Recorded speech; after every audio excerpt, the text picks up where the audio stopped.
Good morning and welcome to this morning's reflection. I'd like to continue today to look at healing. I think that it is a common belief amongst Christians that God will keep us from pain. Would you agree with that? So it's something we hear time and time again, that in some way that being a Christian will protect us, that God will make our lives easy, peaceful, and pain-free. And of course, that is not true. And we know that's not true because Jesus' life was not easy, nor peaceful, nor pain-free, and nor were the lives of the apostles. But we, as human beings, hate pain. And we do everything we can to avoid it because pain really, really, really hurts. Yet we know that pain is a gift. It tells us that something is wrong. It tells us that something needs fixing.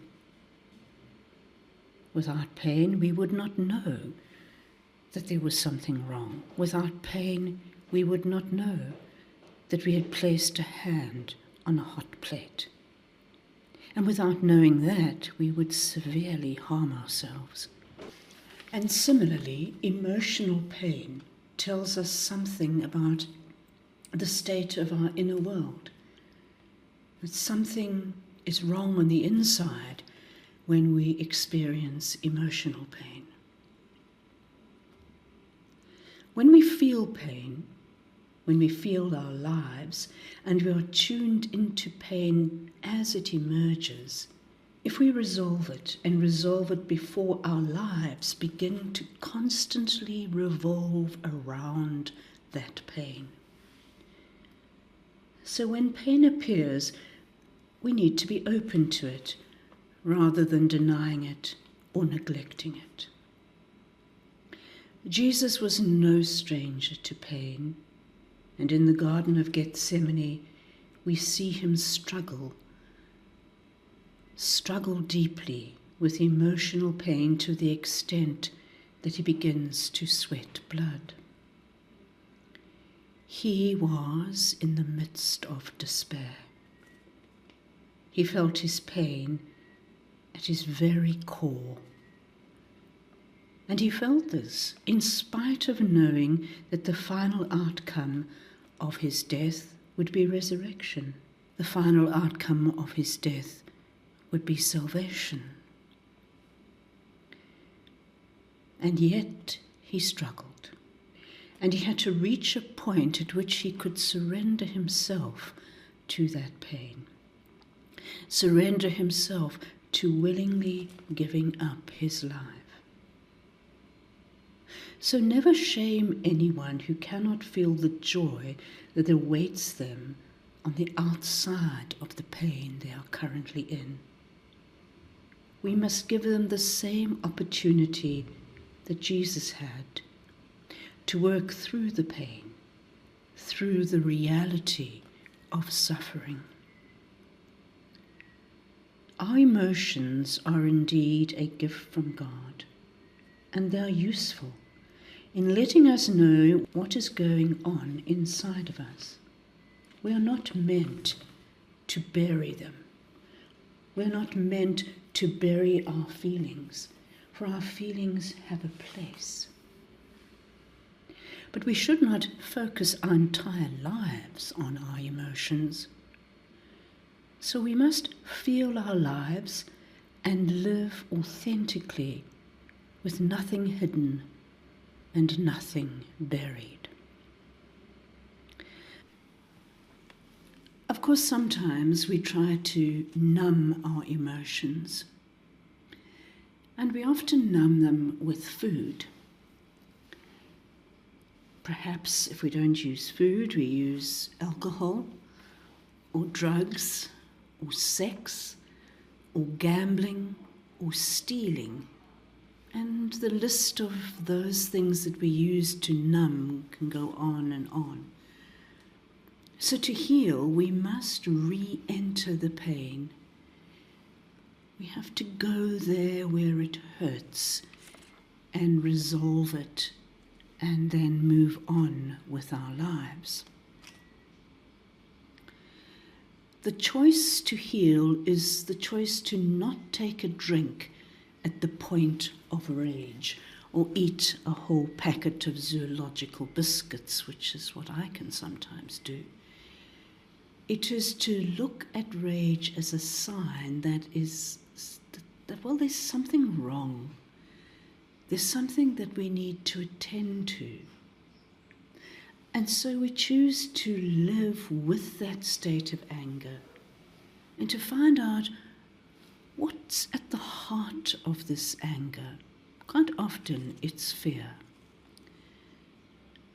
So we have to die to our selfish urge to delay dealing with our emotions or to bury them, and to see them as a signal, the signal that says that I must do more work.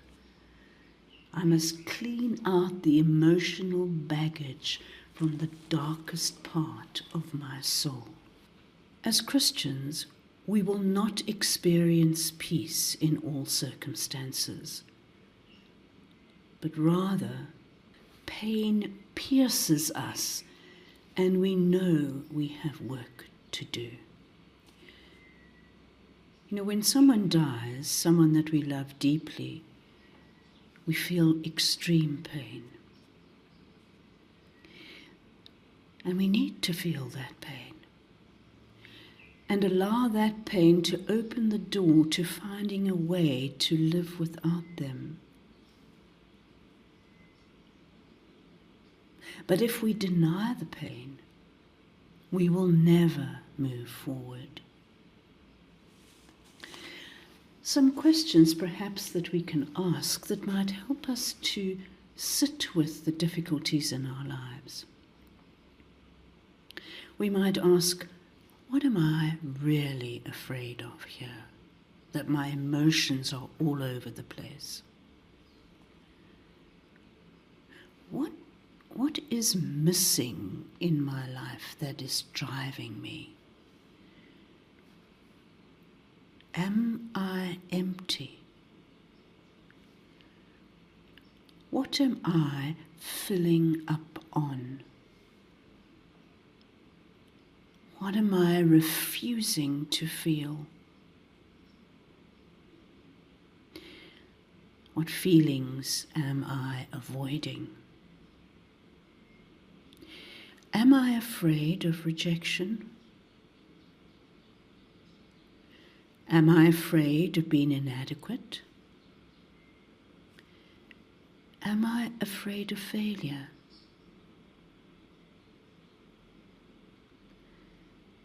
Am I holding a grudge? Am I angry because I feel that I'm being controlled? Am I seeking revenge? Or am I feeling guilty? When you put your trust in Jesus, your life becomes far more manageable and your state of mind becomes enjoyable because your feelings are not raging out of control and they're not lying beneath you ready to bite you. You don't have to worry about anything when you trust God with everything. There is no reason to be anxious about anything when you have placed your trust in God. Philippians 4 and verse 6. When you live this way, you're at peace with the world and yourself, and you're free to make the connections you need to make. You're free to feel the emptiness, to feel the fear and the anger, because you know you will survive, and that in the end, all these feelings will be resolved and in the hands of God. So every day you can turn over to Him a little bit more than the day before. You can feel your life. You can heal your life and experience your life more fully. Healing is a choice. It is a choice to feel your life. Amen.